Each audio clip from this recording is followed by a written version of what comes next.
Hi, I'm Pat McCormick. Welcome to Ghost Soldiers. Today we're at Union Mills, Homestead Park.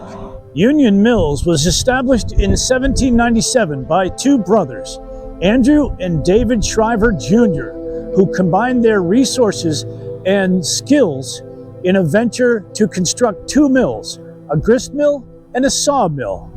The union of the two mills inspired the name Union Mills.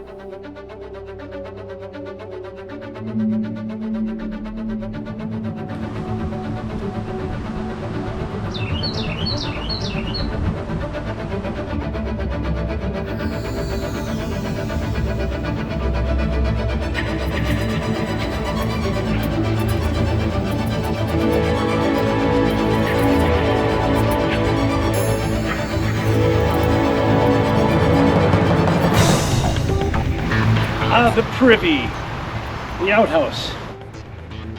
Today I'm at Union Mills. It was established in 1797 by two brothers, the Shrivers, and they each had a mill. They brought the two mills together, and thus it became Union Mills. The town later adopted the name. Behind me you see the homestead of the Shrivers, the family that owned and operated this mill for years. This is a very historic place. Beautiful, beautiful house and a four-story mill made out of brick. This place has seen a lot of different things over the years. Grist mill, sawmill, tannery. In fact, the Shriver's grandfather was an excellent tanner and started here. He came here in 1730. So this place goes way back. Come along as we check it out.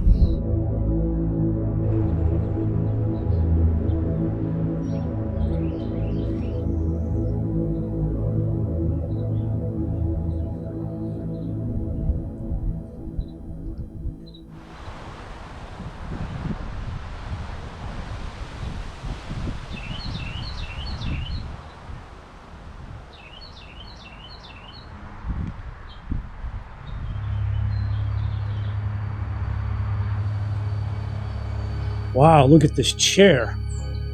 That's handmade. That's incredible. All this stuff is handmade. Wow.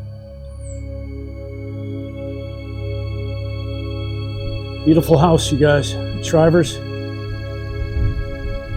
I'm not here to harm anything.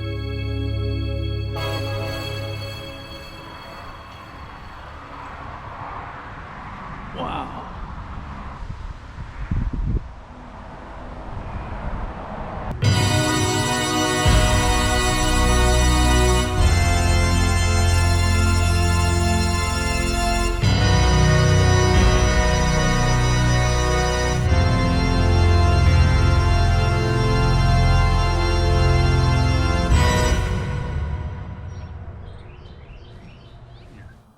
On June 29th, 1863, General Jeb Stuart and his cavalry camped here.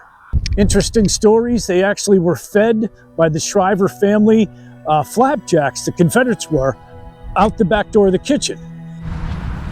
I think this is the back door of the kitchen where the Shrivers fed flapjacks to Jeb Stuart's cavalry the morning before they left. Oh yeah, that's a kitchen. When Jeb Stuart was here, him and his officers were treated to dinner by William Shriver, who lived on the other side of the street and was for the Confederacy. Mark Owen Shriver, a son of William Shriver, listed in Company K, 1st Virginia Cavalry, later served in the 1st Maryland Cavalry, CSA. On June 30th, 1863, General James Barnes of the 5th Corps U.S. Army spent the night on his way to Gettysburg. Beautiful old dresser, old chest. Look at this. Water pump handle. Gotta have water right here. And a rain barrel. And just a barrel, actually. Could have been used for anything. Look at those iron straps. That's real, man. That's the real stuff. Look at this. Wow. I love this. Wow. Handmade. All right, well, let's see if there's anybody here who needs help. It's just what I do.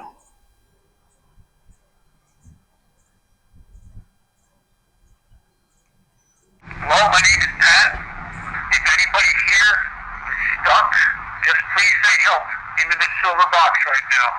this your rocking chair? There's something right at the end there. Something right at the end. Is this your rocking chair? I heard somebody here.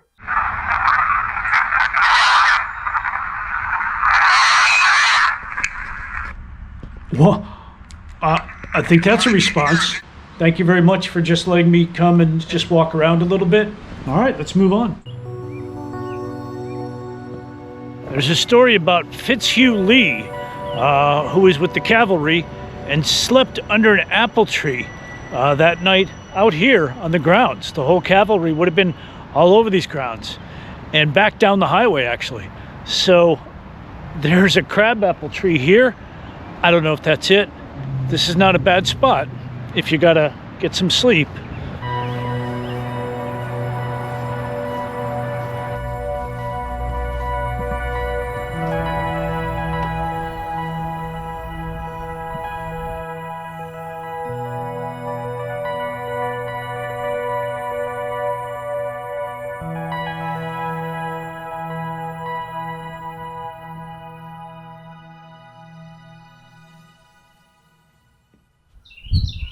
This is a 4-story mill. Incredible.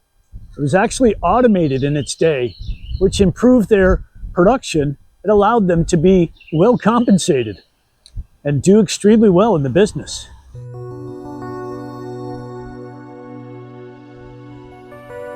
Among the other types of businesses here were a tannery, so that they could make leather goods, which was very important back then. Leather was critical, so having your own tannery and the ability to do that just added to their business skills.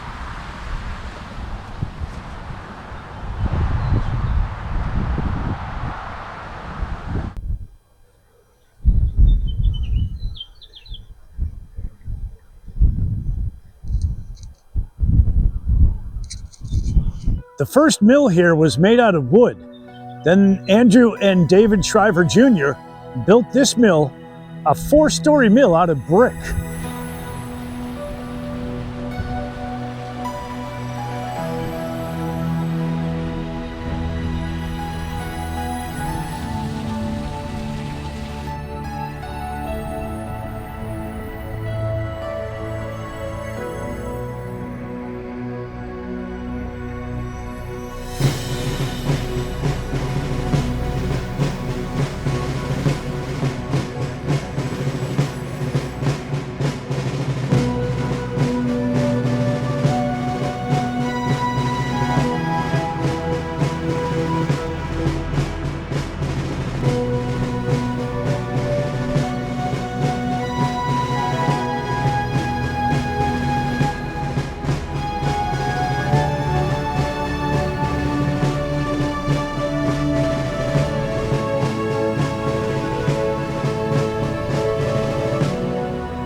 Defiance at Union Mills. In 1863, brothers Andrew K. and William Shriver resided on either side of Littlestown Turnpike here, and likewise were divided in their loyalties, with William supporting the Confederacy and Andrew the Union.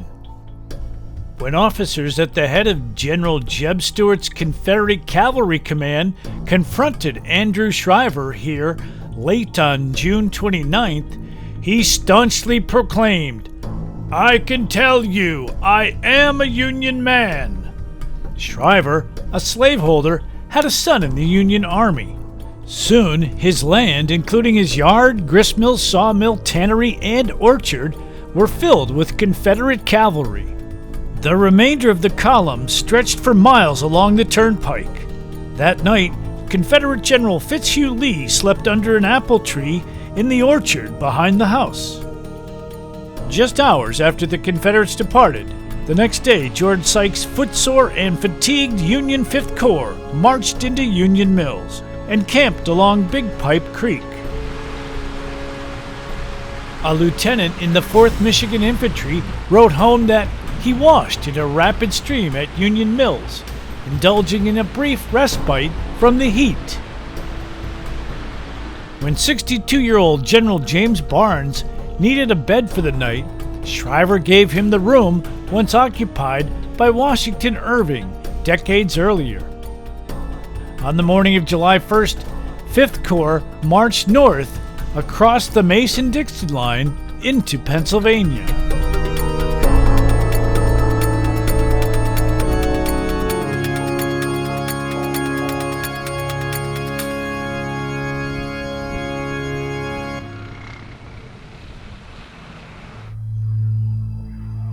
The back shed. That is some old wood, I'll tell you right now. Wow.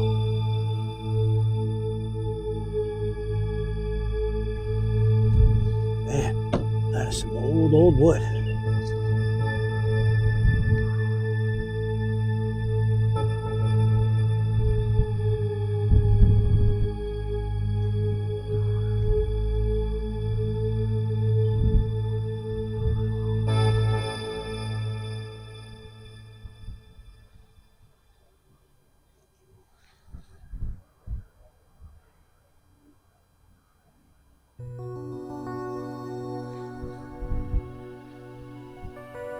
This looks like the tannery, which was very critical. It was the first business here, actually.